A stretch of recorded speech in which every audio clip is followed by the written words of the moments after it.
me and my family, my father and my mother, we were coming back to our home from my grandmother's house because we didn't have power, we didn't have gas, no water.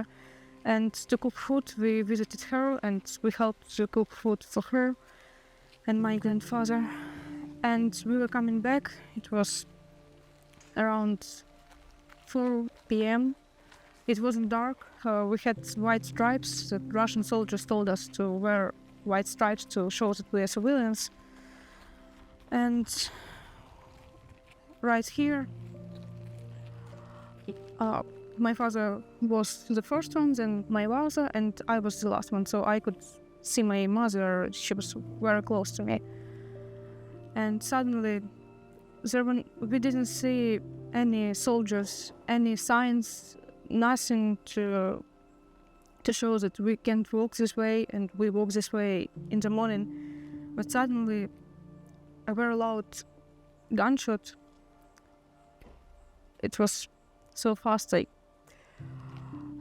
I couldn't hear anything of that loud blasts on my right ear, and I saw my mother like something was flying off her head.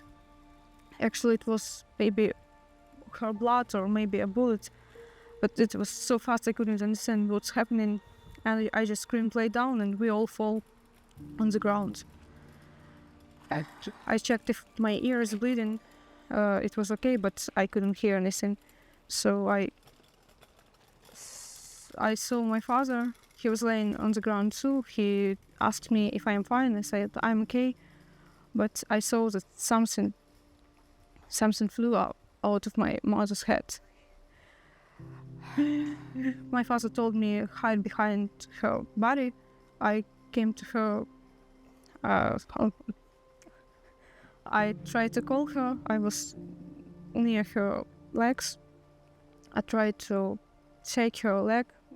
She didn't react. I thought maybe she was shocked or she doesn't want to turn attention, so she wants to hide. She didn't react. I called again and again. So then I just stood up a little bit. I got on my knees and I turned to her face, and I saw that all her head is in blood. There was blood everywhere, from her nose, from her mouth, maybe even from her eyes. Her forehead was in blood. Everything was in blood. She tried to breathe, but the blood was coming, and she just couldn't breathe because of all of this. And I hope she didn't understand what's happening anymore, because the bullet got right in front of her head, right between her eyes, and it went through all of her head. And at that moment I couldn't understand what's happening. I saw that it's very bad. I tried to call her. I tried to shake her hand. I thought maybe she will hold me. She did not react, so I understood that there is nothing I can do. I can't help her. So I just laid behind her and I started to scream. Then my father saw that there, near those blue gates, there are some soldiers there was a soldier who looked at us. So my father tried to call him. He said, "We are civilians, we have no weapon, please help us. My wife is injured, please help." I also cried that my mother is injured, please help us. But there were no reactions. So my father told me run to my grandmother and ask a neighbor to come to take my mother's body. So I ran back to my grandmother through the forest to her house. We came with my neighbor, but we couldn't take my mother because we understood that if we come to the place, we would be shot too. So we tried to go back home, and we saw that my father is standing near those gates and he's talking to Russians, and they told him to call us to come to them, but we didn't. Fortunately, we didn't, because they might do something to us too. So we came back to my grandmother's house. We told her my mother is dead, and she started to cry because her daughter, she just talked to her like 30 minutes ago. And it started to get late, it started to get dark. My father still didn't come home. We decided that my grandfather will go and try to talk to Russian soldiers, and he will ask to take my mother's body, and he will check what's happening with my father. So it was like an hour after all of that, my grandfather suddenly came on a car. He told that Russian soldiers, he explained, of course, at first they asked him if he is a Nazi, if he knows where the Nazi is. Some crazy questions Russian soldiers asked Ukrainians.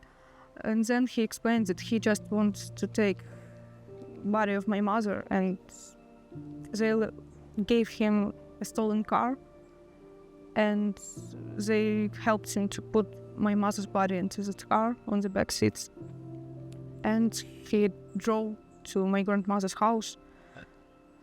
It started to rain. We just put her on we covered her with a blanket and tried to go to sleep. Well, of course, we cried all night. We were very scared. But then I waited until morning. I wanted to know what's happening to my father. I was very shocked. And it was maybe 8 a.m. and my father came back. He was very shocked, so I even would not recognize him if I saw him like that. He was very shocked, and he asked, "What's with my mother's body?" We explained him briefly what's happening, and we asked what happened to him, and he told us that Russian soldiers, when they came to my grandmother's, they told him to take off all his clothes and show if he has any tattoos, any Nazi-related tattoos. Of course, my father doesn't. They checked his documents, and they were afraid to come to him and see. They walked through binoculars from that factory. Then they let him come to them, and he tried to talk to them. Why would you do that? They started lying, like, we don't have a sniper here, we didn't shoot. Then they said, oh, we actually shoot, but not in you. We just like a warning signs, and we shoot like 20 meters away from you. Then they said, oh, here's the sniper. So they lied all the time. They even couldn't say to him what's just happened. Where was the sniper shooting from? I think he was on that building. We can see it now because of the trees. That factory? Yes, it's part of the factory. It's a second floor. Some building. I think the sniper was there. So after all of that, when they saw us, me and my neighbor, they told us, they asked him to call us to them, and when we go away, they decided that my father should be taken to interrogation. They put him a bag on his face, and they tied his hands behind his back. They got him in some kind of armored fighting vehicle, and they drove him somewhere. He tried to explain the soldiers what's happened. The soldiers who drove him to the place, they didn't know what's happening. They asked him, what's happening, why are we doing this with you? He explained, and some soldiers that just started, like, why is this happening? Why would this idiot shoot? Well, yeah. And they got him somewhere. maybe it was like higher commander. Then in the morning he came here to my grandmother's house, and we tried to have a funeral.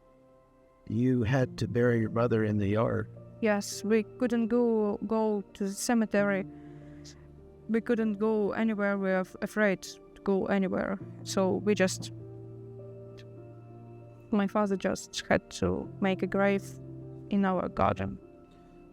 Where is she now? Now, after Ukrainian police came and they took her body to investigation, now we put her on the cemetery. And it's some other our relatives.